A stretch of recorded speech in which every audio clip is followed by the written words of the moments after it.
Nestled near the Percy Peaks, just over the famous covered bridge, you'll find the community of Groveton, New Hampshire, a small village of Northumberland, once known for a booming paper industry.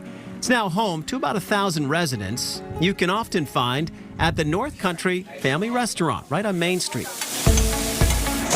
This is where everyone comes to meet, everyone gathers, everyone feels like family, and we just think it's wonderful. That includes Ernie Roy. He used to work at the paper plant, then here at the restaurant. When I turned 80 years old on June 12th, I stopped working. And I've done some work since then, so it hasn't really stopped. Neither has the delicious food made fresh in the kitchen by Chef Patrick. This is the broccoli shrimp Alfredo, which I'm about to try here. Parag Patel is the new owner and is adding new menu items. Pizza, that's what we added new. And wraps on pizza though, that's a new thing. Which we had to try. Really good. A nice way for tourists to fill up, who often come to Groveton to play in the snow.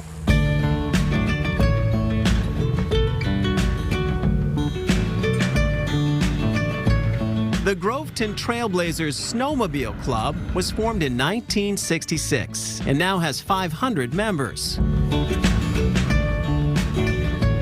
One of their most important jobs, volunteers groom their 145 miles of snowmobile trails. Without this daily work, I guess I would equate it to if you went down the mogul section of a ski mountain.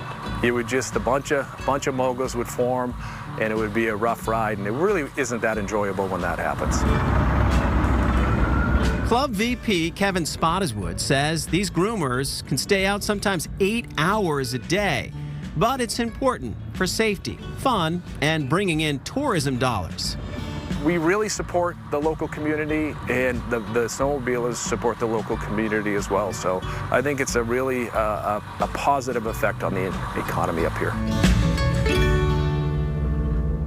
Others come here for a different kind of winter fun. It seems like most tracks kind of wrap things up for the winter months, but you're still going, right? Yeah, we go year-round.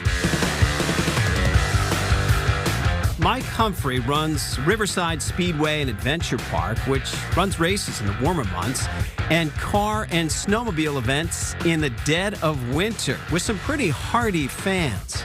2 years ago, it was like 18 or 20 below on Saturday morning, and we had people sitting in the stands waiting for the cars to get out there.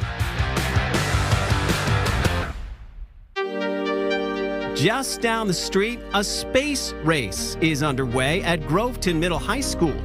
In early 2024, a group of students won a contest put on by NASA. What was the reaction from the kids when they heard about this? Some of them are really excited. Others were still kind of sitting there like, is it real? But for the most part, they're really excited. Megan Blish says her middle schoolers are going to engineer an experiment to fit inside this tiny capsule to read radiation levels in the upper atmosphere. Groveton was one of 60 schools chosen across the country. A lot of them going into this weren't entirely sure that they could do it. And so being picked as a school that is one of the declared winners is a huge thing. Their work will soon float up in a high-altitude balloon like this to collect their data. The students are thrilled. My gosh, I could win this. You know, we won NASA, we could do this. So it's opened up a whole new world of possibilities for them. Do you think you might have some future engineers or scientists here in Groveton? Oh, most definitely. And speaking of engineering, that old paper mill on the river will soon be home to some unique technology. What made you choose Groveton of all places? I spoke with the owner of a company called Q Hydrogen. Attracted by New Hampshire's energy regulations, the Utah-based company chose the site of the old paper mill to build a hydrogen power plant. Basically taking the hydrogen that started out as water and then using it in a modified engine to produce power. They eventually plan to take the water from the upper Ammonoosuc River and run it through special turbines inside this building that will extract the hydrogen. That hydrogen fuel will be used to make electricity. We love the eventual idea of being able to produce electricity that we can sell directly to users on the site at rates that would be competitive with the southern and western U.S. that would then bring in industry that normally wouldn't consider being up there because of power rates. The water around Groveton had already been a big draw for the area. Yeah, we get a lot of tourists, a lot of hunters. People come up to go fishing. John Richard runs John's Archery. I decided I wanted to do this instead of getting a real job. In the colder months, he switches to selling ice fishing gear. Are there good places to go ice fishing, go hunting around here? Ice fishing, yes. It is. Everybody has their own spots. Secretive. First, they have to load up on this. Whoa! Groveton's winter supply of live bait.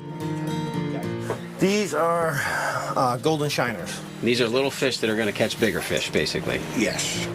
Which you can catch using one of John's custom-made rods. But that'll catch me something. Oh, yeah. Am I guaranteed to catch something with this? No.